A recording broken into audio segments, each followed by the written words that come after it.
Hi guys, and welcome to another episode of Kabir Considers.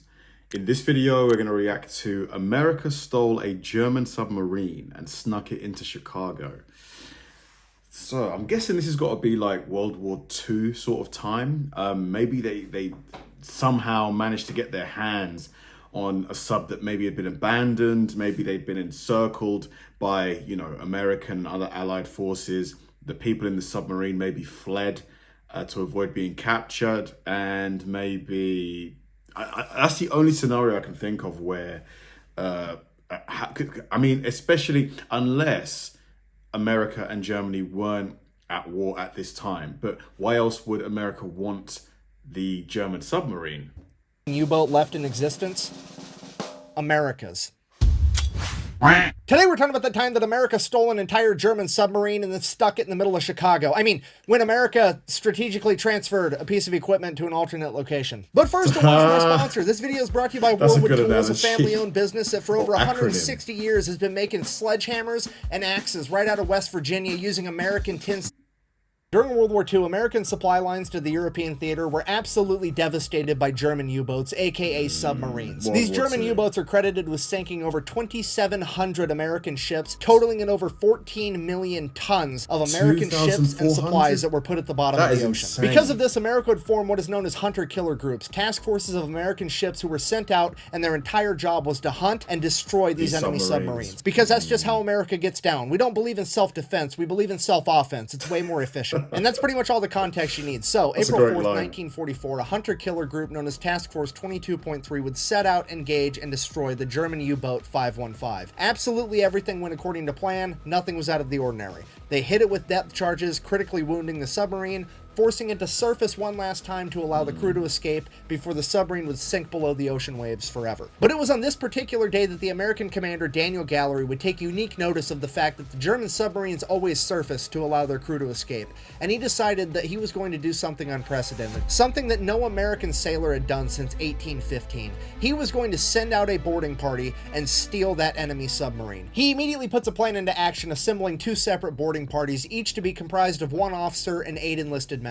And these 8 enlisted men are going to be the top 8 guys that you would absolutely want on hand to be able to address any problem that could arise with keeping this submarine from sinking to the ocean floor. People like the electrician, the machinist, the boatswain's mate, the torpedo technician. Oh, and the photographer. Yeah, one of the 8 people going on the extremely dangerous and important mission is going to be a photographer because, pics or it didn't happen, right? America's about to do some gangster shit. You best believe we're going to designate somebody to stand in the corner with the camera and yell "World Star" while we do it. June 1st, 1944, Task Force 22.3 receives intel that there's an enemy submarine operating off the coast of Africa. That submarine would turn out to be U-boat 505, and they would head to it immediately. And this poor U-boat has absolutely no idea what's coming for it, because at this point in time, this task force is comprised of the flagship and escort carrier, the USS Guadalcanal, as well as 5 destroyer escorts, the USS Pope, the Pillsbury, the Jinx, the Chatelaine, and the Flaherty. And if you don't know what a destroyer escort is, at this point in time, it is a ship that has one job and one job only, and that is to fuck up enemy submarines. Okay, this hunter-killer group is rolling up on this U-boat like Debo on a beach cruiser. Somebody's about to have a bad day, and it's probably not going to be them.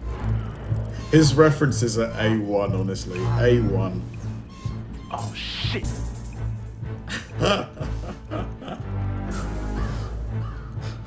June 4th, 1944, after 3 days of... I think the actor who played Debo passed away, didn't he? Recently, I think last year or something. Yeah, I think it was COVID. Rest in peace. On this U-boat, they would finally catch up to it, and the USS Guadalcanal would immediately scramble 2 Grumman F-4F Wildcat fighters as the rest of the destroyer escorts made their way towards the submarine. U-boat 505 was already submerged and underwater, but the Grumman F-4F Wildcat pilots are able to see the long dark shadow of the submarine underneath the water because it's broad daylight. And once they confirm that it is in fact an enemy submarine, the destroyer escorts begin loading their hedgehogs to fire upon it. If you don't know what a hedgehog is, it is the most feared anti-submarine weapon in all of World War II. It is like a fully automatic mortar capable of firing over a wide area. Once these mortars hit the water, they can plunge into the depths of... How quickly those things were popping out.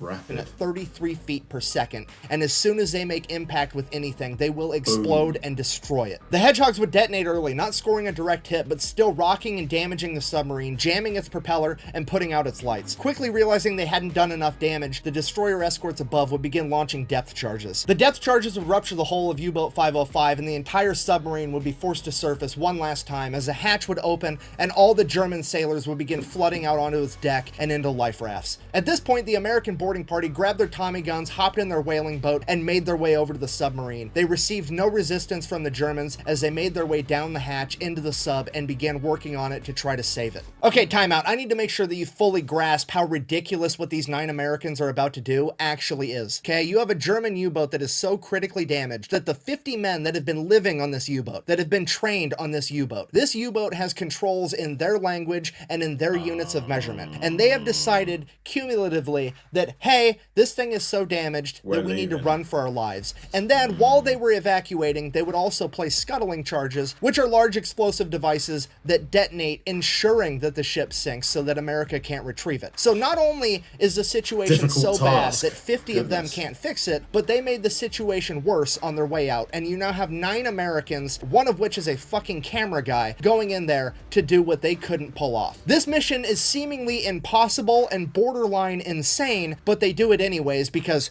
America. So they get inside the sub and begin going to work immediately. The torpedo technicians and ordnance officers begin defusing scuttling charges as the electricians go to work. But even though the controls and the measurements are in a different language, like surely the mechanisms and things like that, how it actually works is going to be similar to every other submarine. Like, you know, it's going to have, I'm not familiar with the stuff, but it's going to have like rudders. It's going to, you know, the way they maneuver it, it's going to be similar to the American subs, right?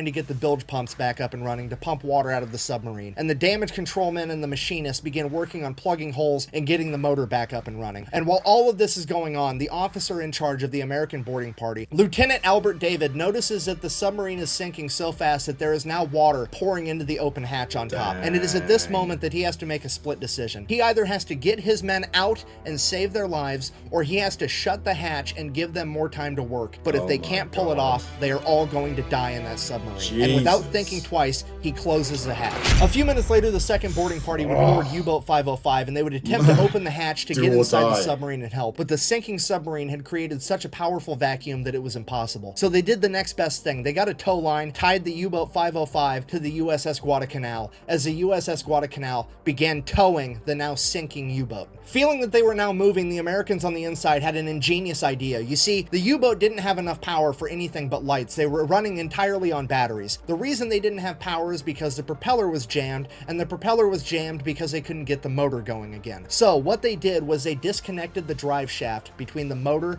and the propeller, allowing the propeller to free spin in the current of the USS Guadalcanal as it's being towed. This would turn the alternator, generating power and giving the U-boat enough power to activate its bilge pumps and begin pumping water out of it. I cannot stress to you enough how fucking genius this was to do. This saved all and of to think of that under pressure too. Lives for sure, and to be able to have the knowledge and wisdom to come up with a solution like that while you're actively fucking dying in a tin can under the ocean is incredible. So things are already looking up, but at a minimum they have to get that hatch back open so that the first boarding crew can escape if they absolutely need to. So the second boarding crew with their Tommy guns proceeds to pluck one of the Germans out of their life raft and persuade him to activate the pressure valve, which is going to equalize the pressure inside and outside the sub, allowing them to open the hatch door. That happens, and the second boarding crew gets inside and also gets to work. And all this is going on, and there's 50 Germans sitting out there in life rafts like, fuck. Like, what do you do in that situation? You have just been outclassed on every conceivable level. Like, you were in combat, they damaged your ship to the point that you couldn't fix it, so then you tried to rage quit and blow up your own ship, and then they're like, no, I've changed my mind. And then they went in there and made it so you couldn't even sink your own ship. At this point, the rest of the task force goes around plucking all the Germans out of their life rafts because they are now prisoners of war, as Commander Gallery comes to the conclusion, fuck it, we're just gonna have to tow this sinking submarine while it's actively sinking all the way to the nearest American port port, and we're just going to have sailors in there working 24/7 around the clock to try to keep it above the waterline. Not a terrible plan, but the only problem is they're like 150 miles off the coast of Africa, and the nearest American port is 2,500 miles away, and if that wasn't bad enough, it's in fucking Bermuda, you know, where the whole triangle thing is. I mean, the disrespect with this is absolutely... What is the Bermuda Triangle actually, you know, the whole mystery about vessels going missing? Is that actually true, you know, or is it just like, how many ships have gone missing in the Bermuda Triangle? Is my question. Palpable. Could you imagine being one of these Germans sitting there like, not only are you not allowed to sink your own ship, you're not even allowed to rage quit. The Americans come in, steal your shit, and now they're gonna joyride it through the Bermuda Triangle and not even lose it just to flex on you like that? It's ridiculous. So they get everything buttoned up and they get underway, headed out to Bermuda. At which point, a couple days later, the commander of the German submarine wakes up in the infirmary on the USS Guadalcanal. Apparently, he had been hit in the head and lost consciousness for a number of days. At which point, Commander Gallery comes down to have a conversation with him, and he's like, hey, here's the deal. We stole your sub. We're towing it to the Bermuda Triangle for a joyride. It's gonna be great. The German commander absolutely refuses to believe him. He's like, that's not possible. I had 50 dudes. They weren't able to save that sub. We scuttled it on the way out for insurance. There's no way that you managed to keep that sub from sinking. At which point, Commander Gallery is like, oh, well, here's all the shit from your office that's distinctly not waterlogged. Also, if you look out the window, we're towing your submarine behind us right now. At which point, the German officer completely loses his shit. He starts crying. He's completely inconsolable. He's like, when my chain of command finds out that this happened, they're going to torture me, and then they're going to kill me. Or the other way around. I don't know. This is absolutely terrible. But Commander Gallery, being the cool guy that he is, he's like, hey, buddy, pal, friend, you're going to sit in a nice POW camp for the duration of the war. We're going to win, and by the time you get to go back home, you're not going to have a chain of command, and all of your leadership infrastructure is going to be completely dismantled. I wouldn't worry about it. Didn't really make him feel better, but I thought it was funny. Now, so they're still making their way towards that big triangle thing, but pulling the submarine and keeping it from taking on water is a constant struggle, and it's starting to look like they're not going to be able to keep enough water out of this submarine long enough to get it all the way to Bermuda. So, they start interviewing Germans, trying to find one with technical knowledge that would be willing to help them keep it afloat. And that is when they come across a young German sailor by the name of Felix Ewald, and he would inform them that not only is he not German, he's definitely not a Nazi, and he's certainly not a fan. He was conscripted when the Nazis invaded Poland, and he was basically being forced to be there, and that if America wanted help, he was happy to do so. So he would immediately go to work helping the Americans keep the submarine afloat the entire time as they traveled back to Bermuda. As the remaining German POWs began asking questions, what happened to Felix? What happened to Ewald? Where is Ewald? And they began looking for him every chance they got, searching everywhere they could find him. The Americans had told him that they killed him, but they didn't believe it because they knew he was Polish too. So they just kept looking and looking, scanning everywhere. And this would be the inspiration for the childhood book, Where's Waldo? I'm just kidding, I made that part up. Anyways, with the help of Felix, they managed to tow this submarine all the way to Bermuda. They get it fixed up. It's definitely not going to sink. At which point, they get to go in and really start looking at what intel they had managed to gather. And holy shit, have any of you guys been on a submarine before? Like, I'm sure there's probably somebody watching this who's been in the Navy, whether it's the US Navy or the British Navy, the Royal Navy. Like, what's it like to go down, you know, to like those depths, you know, in some kind of vessel? Because it must be so cool. I saw a video of this astronaut, Chris, I think his name is Chris Hadley or something like that, and he shook a can of Coke, opened it, and there was no fizz because of the atmospheric pressures different down there. I'd love to go in a submarine.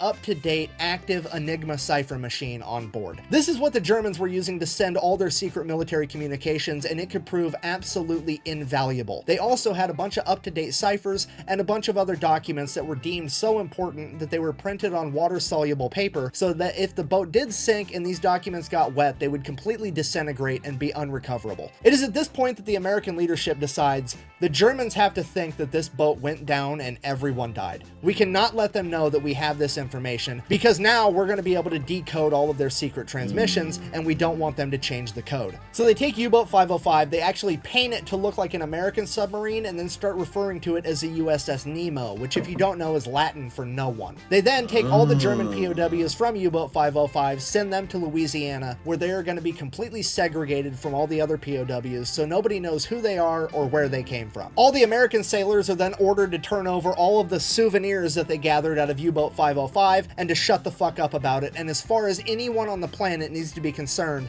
this U-boat is at the bottom of the Atlantic Ocean, 150 miles off the coast of Africa. Nobody can know that we have this.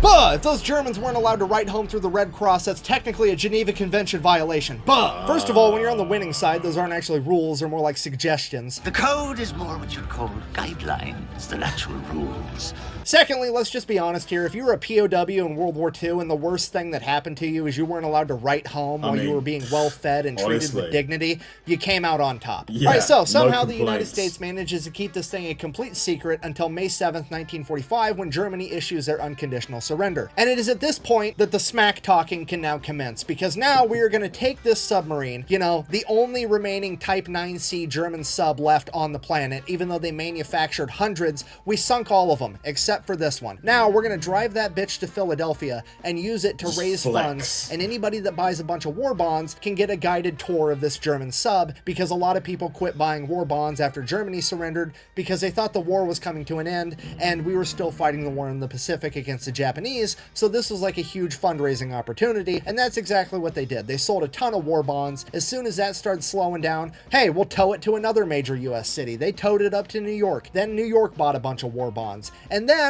World War II would finally come to an end when Japan issued their unconditional surrender, and now we've got this German submarine and we don't know what to do with it. So the US Japan was the last to surrender, weren't they? does what the US government do, and they're like, Oppenheimer. hear me out, what if we shot nuclear bombs at it for science? Boom! Jeez, look at that. At which point, Commander Gallery, who's now an admiral, chimes in and is like, no, I stole that thing fair and square, we're keeping it. So he ends up orchestrating a deal with the city of Chicago where the US government will donate the submarine to the city of Chicago as long as the city pays to have it shipped all the way there. And that's exactly what happens. They took a Type 9C German submarine, the whole thing, in one piece, and put it in Chicago, you know, like the major city that's the most... How do you even get it to Chicago? I mean, because it's too big for the road. It's got to be by water. You're not going to fly it. Yeah, that must have taken... inland of any other while. city in America. It's literally fucking 2 Germanys into America. Yes, that is to scale. An incredible logistical feat is the icing on the cake for one of the most amazing and utterly disrespectful stories to ever come out of World War II. And I'm happy to say that if you would ever like to go see U-Boat 505, It's you still still there? can, because it is still in Chicago No today way. at Look the at the Museum of size of Science it. and Industry, where it currently love sits to as a see proud that. member of the second largest navy on the planet, America's fleet of museum ships. Thank you for watching. Best way to support the channel is go buy some merch at the Gosh, the servicemen who, you know, worked on that submarine to patch it up and get it, stop it from sinking, like, hats off to those guys, because they were under a immense amount of pressure. Imagine knowing that, you know, if you don't patch this thing up, you are going to die. Like, there's no ifs. There's no one coming to rescue you. There's all fighting going along out. Everyone's busy, you know, fighting for their own survival. Like, it's just another level of pressure that it's just, I don't know whether it's the, if you were to just take people at random from today's era and put them in that situation, that flight or fight mode, would that come in? And, you know, some people, I guess, would just be like, okay, we've got to do it. And some people would probably just like sit in the corner and cry, understandably. But that mentality to be able to do that, thanks for watching, guys, and I'll see you in the next one.